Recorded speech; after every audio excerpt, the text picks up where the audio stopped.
বাংলাদেশে এই মুহূর্তে দরকার একটি নির্বাচিত সরকার। এবং এই কথাগুলো যে আমি বলেছি, এগুলোর বাস্তবায়ন সম্ভব একমাত্র একটা নির্বাচিত সরকার যার পেছনে জনসমর্থন থাকে। জনসমর্থন ছাড়া এই কাজগুলো কিছু করা যাবে না। আর নির্বাচিত সরকার না হলে দেশি বিদেশি বিনিয়োগ কেউ করবে না। সকলে সব কিছু তাদের সিদ্ধান্ত স্থগিত রেখেছে নির্বাচনের অপেক্ষায়। এখানে বিদেশ থেকে যারা আসে আমাদেরকে জিজ্ঞেস করে, ওয়েন ইজ ইউর ইলেকশন, আপনার নির্বাচনটা কবে বলেন। সব কথা শোনার পরে বলে যে আপনার নির্বাচনটা কবে বলেন। কারণ তারা তো ইন্টেরিয়াম অন্তর্বর্তীকালীন সরকারের সাথে এত বড় একটা কমিটমেন্টে কেউ যাবে না।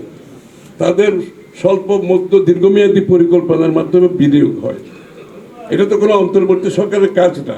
সুতরাং সবাই বসে আছে হাত তুলে, সবাই অপেক্ষা করছে আপনার নির্বাচনের জন্য। এক একটা দিন আমরা নষ্ট করছি অনির্বাচিত সরকারের অনুপস্থিতিতে। এক এক দিন আমরা পিছিয়ে যাচ্ছি, রাজনৈতিকভাবে পিছিয়ে যাচ্ছি, অর্থনৈতিকভাবে পিছিয়ে যাচ্ছি, সামাজিকভাবে পিছিয়ে যাচ্ছি, পদে পদে আমরা পিছিয়ে যাচ্ছি। এক একটা দিন আমাদের নিম্ন গতির দিকে আমরা যাচ্ছি।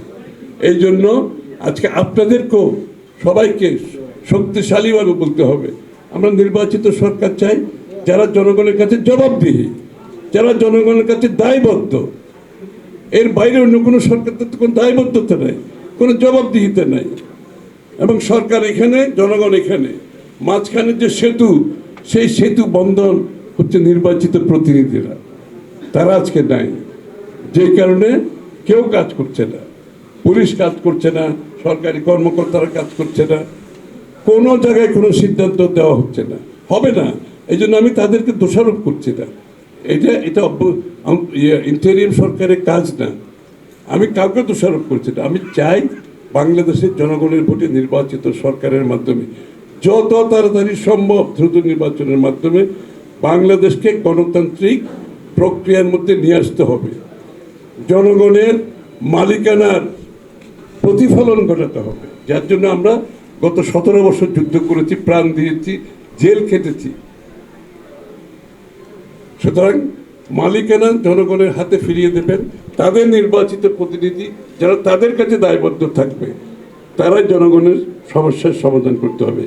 সংস্কার বলেন, পরিবর্তন বলেন, তারপরে আপনি কি বলেন, ওই চার্টার বলেন, সবগুলো বাংলাদেশের জনগণের সমর্থন নিয়ে করতে হবে।